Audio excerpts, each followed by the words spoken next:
Bismillahirrahmanirrahim. Assalamualaikum warahmatullahi wabarakatuh. Kami dari kelompok 1 akan mempresentasikan tugas akhir statistika tentang kategorisasi peminatan mahasiswa berdasarkan nilai akhir mata kuliah yang bersesuaian. Di kelompok 1 ini ada Muhratia Nurfani, Putri Nur Chandra, Sari Pramuji, dan Syarifah Nur Aidi. Yang pertama saya akan menjelaskan mengenai latar belakang. Berdasarkan pengalaman kami setelah mengambil berbagai macam mata kuliah selama menempuh jurusan pendidikan multimedia, kami melihat adanya keberagaman dari minat yang dimiliki mahasiswa yang bersesuaian dengan bidang keahlian multimedia. Di jurusan pendidikan multimedia memiliki 3 macam fokus peminatan yang akan ditempuh nanti di semester 6, yaitu ada komputasi, desain, media, dan media kreatif. Penjurusan ini dipilih kepada mahasiswa dibebaskan sesuai bidang yang diminati. Salah satu perkiraan pemilihan peminatan bisa dilihat dari nilai akhir mahasiswa terhadap mata kuliah yang diambil sebelumnya, seperti ada bahasa rupa, aplikasi komputer grafis, sistem operasi, fotografi dasar, dan tipografi. Pada nilai akhir mata kuliah yang disebut di atas, kami akan menganalisis dengan menggunakan uji homogenitas, uji angka baku, uji normalitas, dan koefisiensi korelasi R. Kemudian selanjutnya ada landasan teori. Angka baku adalah suatu bentuk untuk mengetahui kedudukan suatu objek yang sedang diselidiki. Kemudian dibandingkan terhadap nilai rata-rata kumpulan objek tersebut. Kemudian ada uji korelasi, yaitu untuk menentukan keeratan hubungan antara dua mata kuliah yang diuji. Kemudian ada uji normalitas, sebuah uji yang dilakukan dengan tujuan untuk menilai sebaran data pada sebuah kelompok data atau variabel, apakah sebaran data tersebut berdistribusi normal atau tidak normal. Kemudian terakhir ada uji homogenitas. Uji homogenitas ini pengujian mengenai sama tidaknya variansi dua buah distribusi atau lebih untuk mengetahui apakah data dalam variabel X dan variabel Y bersifat homogen atau heterogen. Kemudian selanjutnya metode. Agar menemukan hasil yang konkret untuk mengkategorisasikan mahasiswa angkatan 2018 berdasarkan nilai akhirnya, proses pengujian yang kami gunakan yaitu dengan Microsoft Excel dan SPSS.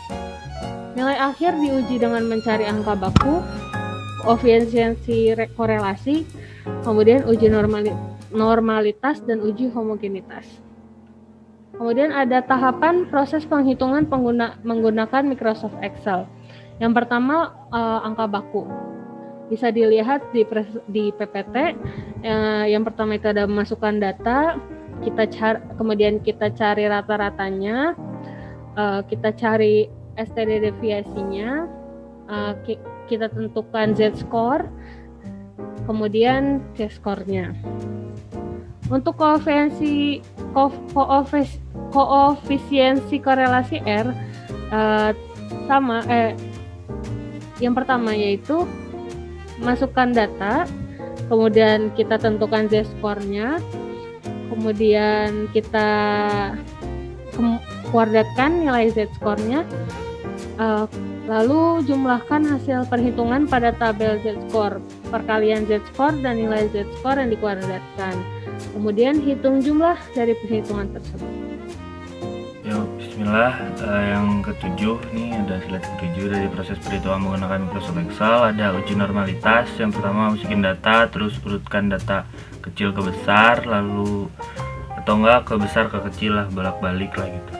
Ketiga itu ada nilai Z-score-nya juga, ED-score untuk mencari FXXI. Lalu ada mencari SXXI-nya dari nomor urut data N.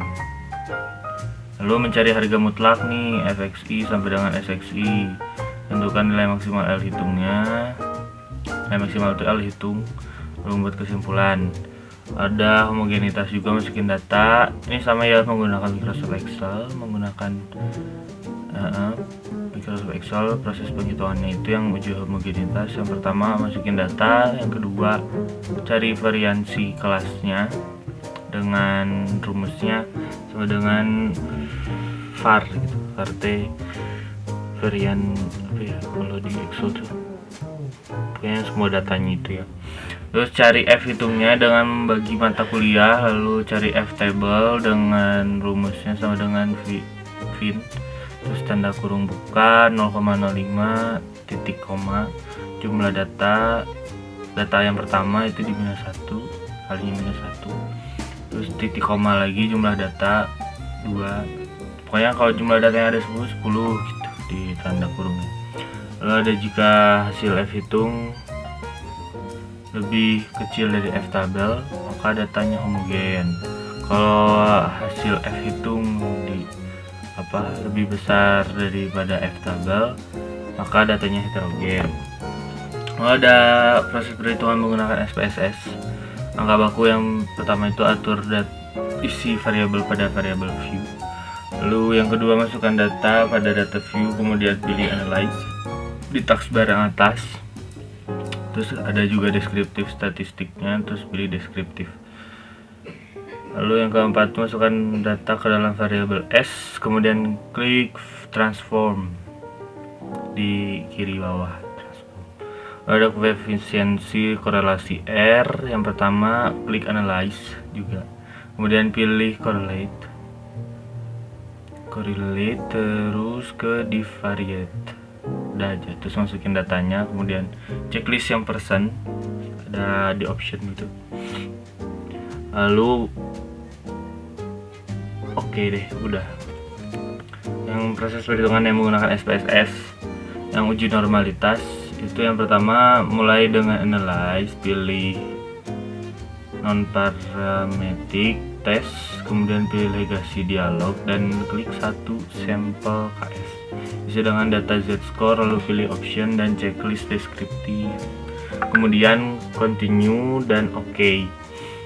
Lalu ada yang uji homogenitas, yang pertama kita analisis gitu ya, gabungin dari Excel dan copy paste.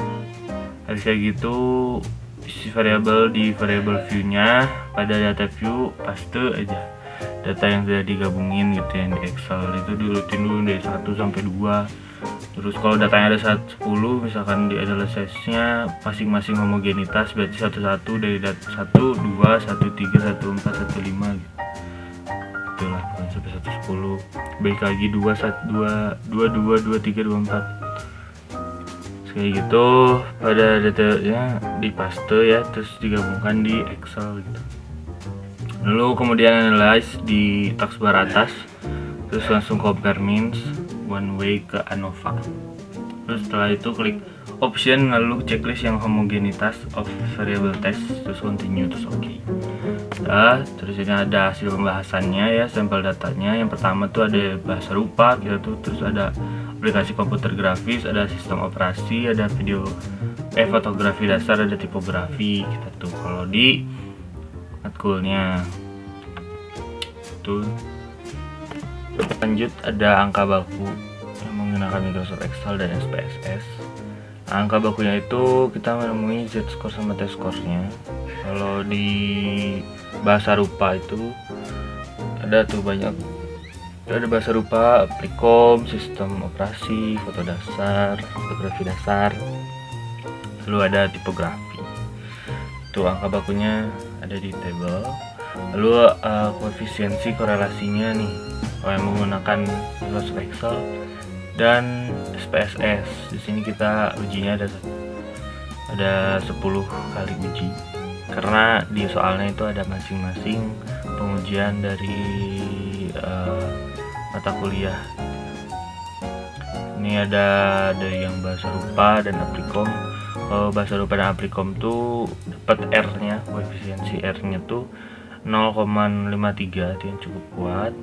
Terus ada yang bahasa rupa dan sistem operasi 0,47, karena di sini ada range ini ya, range yang dari yang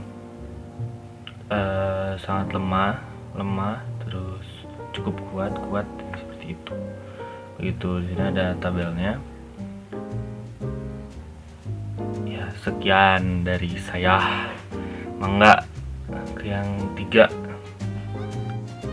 Ya, uji normalitas menggunakan Microsoft Excel dan SPSS menghasilkan hasil yang serupa, yaitu mata kuliah bahasa rupa, aplikasi komputer grafis, sistem operasi, fotografi dasar, dan tipografi menghasilkan data yang terdistribusi normal. Uji homogenitas menggunakan Microsoft Excel menghasilkan data bahasa rupa dan aplikom homogen, bahasa rupa dan sistem operasi heterogen, bahasa rupa dan fotografi dasar homogen, bahasa rupa dan tipografi heterogen, aplikom dan sistem operasi heterogen, aplikom dan fotografi dasar heterogen, aplikom dan tipografi heterogen, sistem operasi dan fotografi dasar heterogen, sistem operasi dan tipografi heterogen, fotografi dasar dan tipografi heterogen. Sedangkan uji homogenitas menggunakan SPSS menghasilkan hasil yang berbeda, yaitu mata kuliah bahasa rupa dan aplikom menghasilkan heterogen, bahasa rupa dan sistem operasi heterogen, bahasa rupa dan fotografi dasar heterogen, bahasa rupa dan tipografi heterogen, aplikom dan sistem operasi heterogen, aplikom dan fotografi dasar heterogen, aplikom dan tipografi homogen, sistem operasi dan fotografi dasar homogen, sistem operasi dan tipografi homogen, fotografi dasar dan tipografi heterogen. Pembahasan. Dari data yang diuji menggunakan Excel dan SPSS menunjukkan korelasi antara tiap mata kuliah dengan rata-rata kuat. 2. Data yang diuji menggunakan Excel dan SPSS menunjukkan data tiap mata kuliah terdistribusi normal. Data yang diuji menggunakan Excel dan SPSS menunjukkan hasil yang berbeda saat uji homogenitas. Namun rata-rata sama, yaitu tiap mata kuliah tidak homogen atau heterogen. Angka baku yang didapat menunjukkan 75 mahasiswa mendapatkan nilai tertinggi yang terbagi menjadi 12 mahasiswa mata kuliah bahasa rupa, 16 mahasiswa mata kuliah aplikasi komputer grafis, 16 mahasiswa mata kuliah sistem operasi, 22 mahasiswa mata kuliah fotografi dasar, dan 9 mahasiswa mata kuliah tipografi. Kesimpulan dapat diambil yaitu dari hasil uji coba yang didapatkan, maka bisa disimpulkan kategorisasi peminatan mahasiswa berdasarkan nilai akhir mata kuliah yang bersesuaian dari 75 mahasiswa jurusan Pendidikan Multimedia 2018 sebagai berikut, yaitu komputasi sebanyak 16 mahasiswa, desain sebanyak 31 mahasiswa, dan media kreatif sebanyak 28 mahasiswa. Sekian dari kelompok 1. Terima kasih.